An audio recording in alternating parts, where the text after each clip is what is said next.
Good morning, everybody. I don't know if you're watching this in the morning, but it's morning for me. I'm out here walking the dogs. The cloud just came over the sun, so thankfully we don't have the sun just blasting in my eyes. But I just wanted to talk with you for a few minutes. You get to see me a la natural out here in the morning. No makeup, raw light. Actually, it's probably the best kind of light, isn't it? The raw light. Anyway, I wanted to talk to you because yesterday when we were doing the free Lynn and Lori webinar, where people just get to ask questions, someone asked about having attention deficit disorder, ADHD, and the type of PTSD that's called CPTSD, because it's the type of PTSD that comes from continual exposure to stress and trauma, like growing up in a household with an alcoholic father and a mother who had untreated bipolar disorder, for example. And then also she had some other issues as well, and was also asking about being on the autism spectrum. And it made me really think about sharing something with you, because oftentimes we get labels slapped on us. Kind of like when we jump to a conclusion in a remote viewing session and we call that an AOL, analytic overlay. Well, it's the same thing when you get continually slapped with labels. Now, I'm not saying that all labels are incorrect, because that's definitely not true. I think the diagnosis that I got for CPTSD is probably very accurate.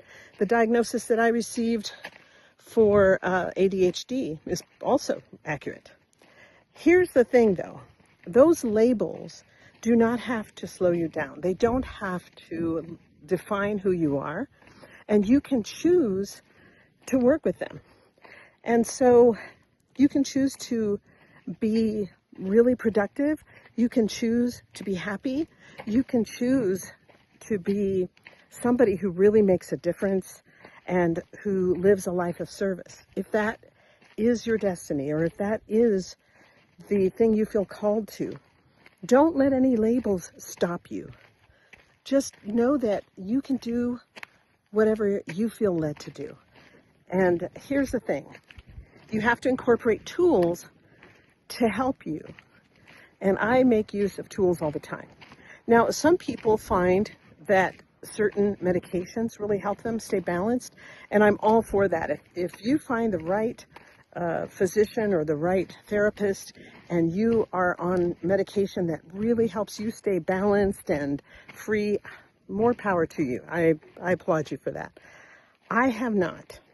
And so I've never had any treatment for ADHD or for CPTSD.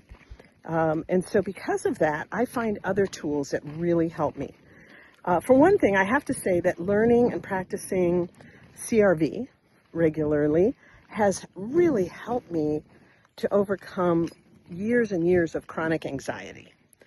I think that chronic anxiety comes from growing up in a family with alcoholism or addiction or untreated mental illness. I think that chronic anxiety and CPTSD is part of that.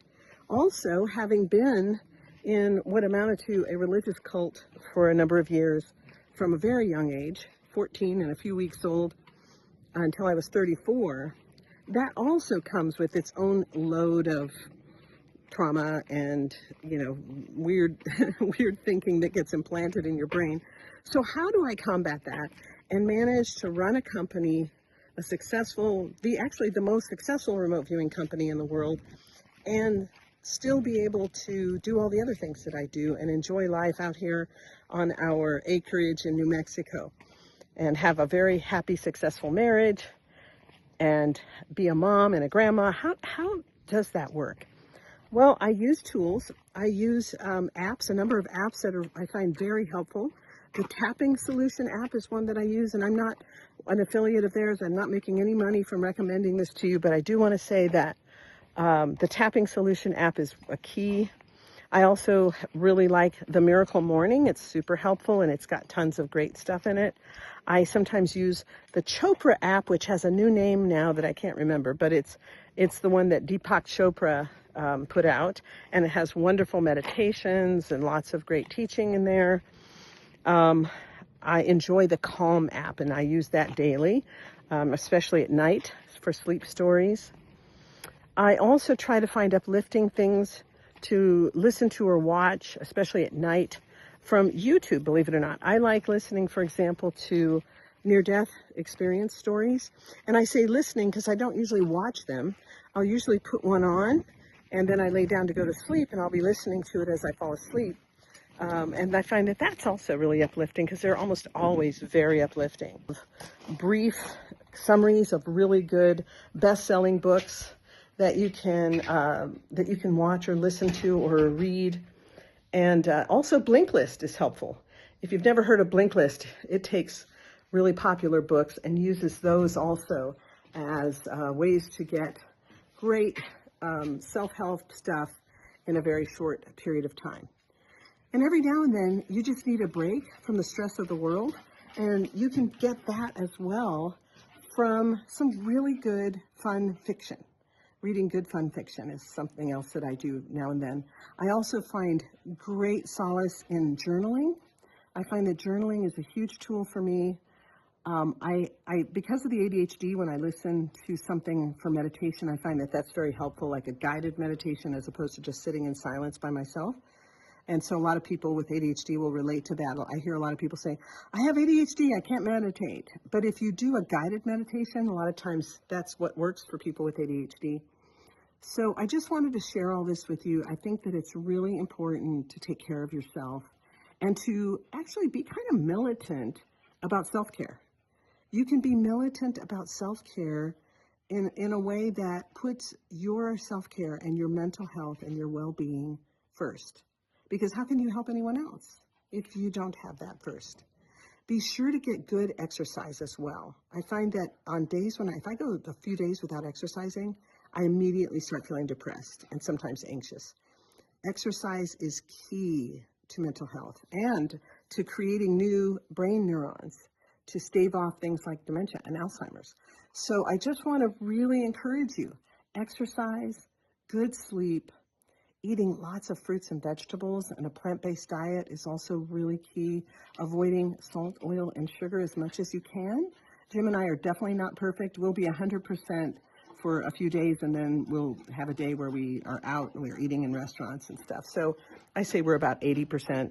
But the key is that if you are exercising, getting good sleep, you're having really great your own personal private devotion time in the morning where you can journal, where you can do some guided meditations, where you can do some tapping over any emotional things that might be going on with you, where you're getting some good movement in your body first thing in the morning, drinking great water, having a really healthy breakfast, and then doing something of service. That's really key too. When you're helping other people, it makes you feel better. I think all of these are really great, not rules, but what is the word I'm looking for? Just kind of great habits to have if you're a remote viewer. Because remember, as remote viewers, we can be picking up on lots of stuff. We can be viewing something that catches us off guard and we don't even realize we're going to see it.